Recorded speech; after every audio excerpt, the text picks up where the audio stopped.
Нийгмийн арчлалын үзэл баримтлал.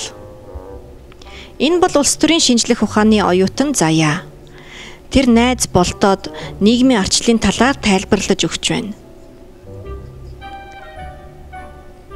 Болдоо өнөөдрийг хүртэл нийгмийн арчлалын талаар зөвхөн бүдэг бадаг төсөөлөлтөө л байв.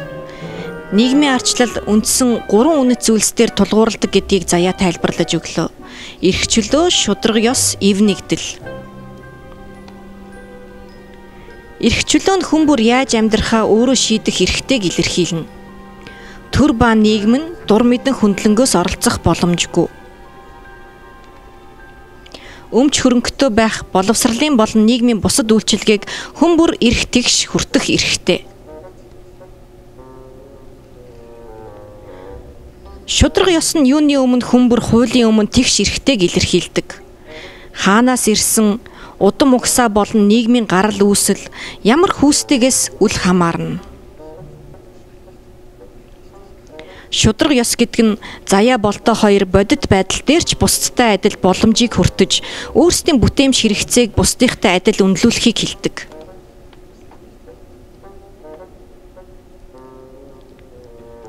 Эв нэгдэл нь нэг нь нийтийн төлөө, нийт нь нэгний төлөө буюу хүн бүхэн бие биендээ туслах зарчмыг илэрхийлнэ.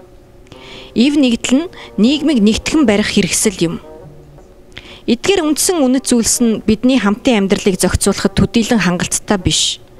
Ийм учраас нийгмийн арчлал нь нэгдсэн үндэсний байгууллагаас баталсан олон улс орнуудад дагаж мөрдөгддөг хоёр үндсэн эрхтээр тулгуурладаг. Болдоогийн сонссноор сөрөг болон эерэг үндсэн эрхүүд байдаг. Харин энэхүү хоёр эрх нь юугаараа ялгагддаг юм болоо? Сөрөг үндсэн эрх нь хөндлөнгийн халдлагаас хамгаалдаг, хамгаалалтын шинж чанартай эрх гэдгийг Заяа тайлбарлаж өглөө.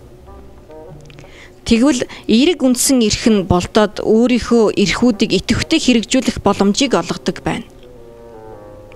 Либерал арчлал нь сөрөг эрх чөлөөний эрхийг үргэлж нэн тэргүүнд тавигдахыг шаарддаг.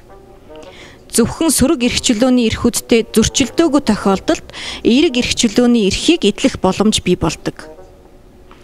Нийгмийн арчлал нь эерэг болон сөрөг эрх чөлөөний эрхүүдийг ижил төвшөнд авч үздэг.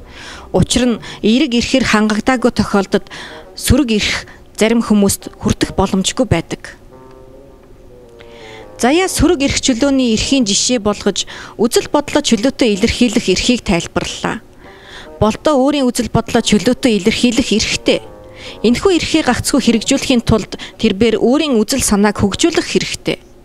Үүний тулд боловсралтай байх нь чухал. Энэ нь эерэг эрх чөлөөний эрх юм. Түүнийг иргэн бүр татвар төлж хамтран санхүүжүүлдэг.